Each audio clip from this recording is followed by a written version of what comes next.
Hey now, Team Fireball, Matt Haywood here to recap and review the latest episode of Star Wars Resistance, Descent, aka S1E19. The episode begins right where the last one left off, so Team Fireball is under arrest by the First Order for spying. The Fireball itself is what tipped the First Order off, so the whole crew is being put under arrest. Luckily, Bucket pulls an R2-D2 and provides a smoke screen, but he seemingly dies in the encounter, but it allows everyone to escape except for Tam. She is still quite confused about the First Order and feels that turning herself in is the right thing to do. Wrong! While Kaz, Niku, and Yeager are escaping, Kaz finally comes clean and tells Niku he is indeed a Resistance spy, but Niku thinks he's joking, which is a bit that carries all the way to the end of this episode. Meanwhile, Pyre visits Dosa to inform him of Team Fireball's treason. He mentions that Tam will be questioned by an Agent Tierney from the First Order. Dosa and Tora are clearly concerned by this news. Agent Tierney arrives to talk to Tam, and she appears to garner a ton of respect from Pyre and other First Order troopers. As she settles in, Kaz and company hit a dead end during their escape, but luckily the Shell people bail them out at the last minute and hide them along with Kel and Isla. Agent Tierney questions Tam directly about Poe Dameron, but Tam tells her she's never worked with him directly. Dosa interrupts, which causes the First Order to take Tam elsewhere to finish their chat. Back in Turtle People Land, it's revealed that the Shell people saved and repaired Bucket, so Yeager was quite happy about that. Agent Tierney continues to push Tam on the Resistance, and she finally shows her Kaz's New Republic service record, which in turn proves to Tam that Kaz hasn't been truthful with her, which will only bolster her belief that the First Order is good and that they only mess with people who are doing bad things like spying. Yeager, Kaz, and Niku are planning to contact the Resistance to let them know what is happening, so they need help. But they need to take down a comms blocker, so Kaz decides that the only way to do this is to sink the Colossus so they can in turn swim up to the tower and reach the antenna. After CB gets permission from Dosa to sink his station, Kaz and Yeager shut down the engines and the Colossus begins to sink. Kaz, Yeager, and CB swim out and go up to the tower's antenna to disable it. Meanwhile, Agent Tierney and Pyre are in Dosa's office questioning him about the Colossus sinking.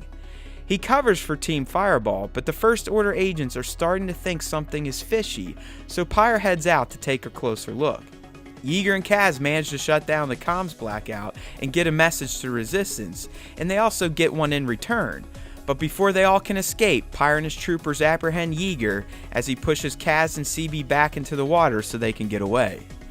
As Kaz heads back to tell the crew what happened, it's revealed that Kragan and his pirates intercepted Kaz's distress call, and Sonara is visibly moved by it, so there's a great chance this scene was meant to set up some Sonara heroics before the season wraps.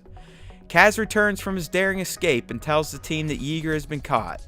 He comes clean about being a Resistance spy and then plays Leia's message, which unfortunately tells him and everyone else that they're not going to get any help from the Resistance.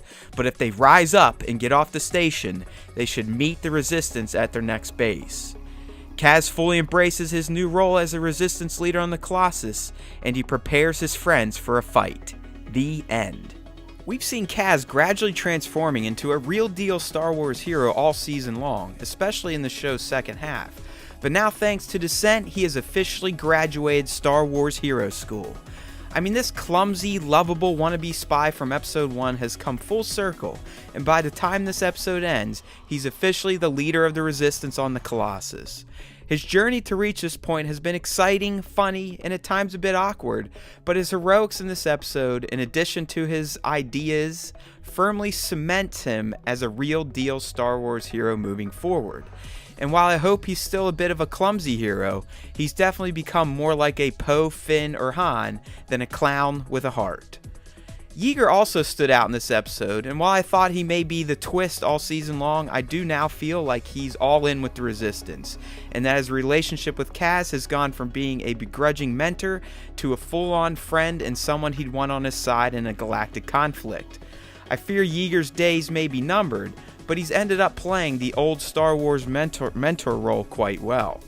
Finally, as much as Tam's stance on the First Order has annoyed me, I like where I think the writers are taking her narrative, so I hope she wakes up and smells the blue milk. But if she doesn't and sides with the First Order, it'd make for some intense Season 2 plot lines by pitting her against her former friends. Oh, and let's not forget the callback to the pirates, in particular Sonara. I've predicted that she will save Kaz in the end, so based on how this episode concluded, I can only think that my prediction will now come true. I just don't know if she'll die while trying to save him and the gang, or if she'll just end up joining them moving forward. But either way, Sonara will be back to help out Kaz before this season concludes. Thanks for watching. I'm Matt Haywood signing off for the Star Wars Time Show, because there's always time for Star Wars time, my friends. May the Force be with you, always.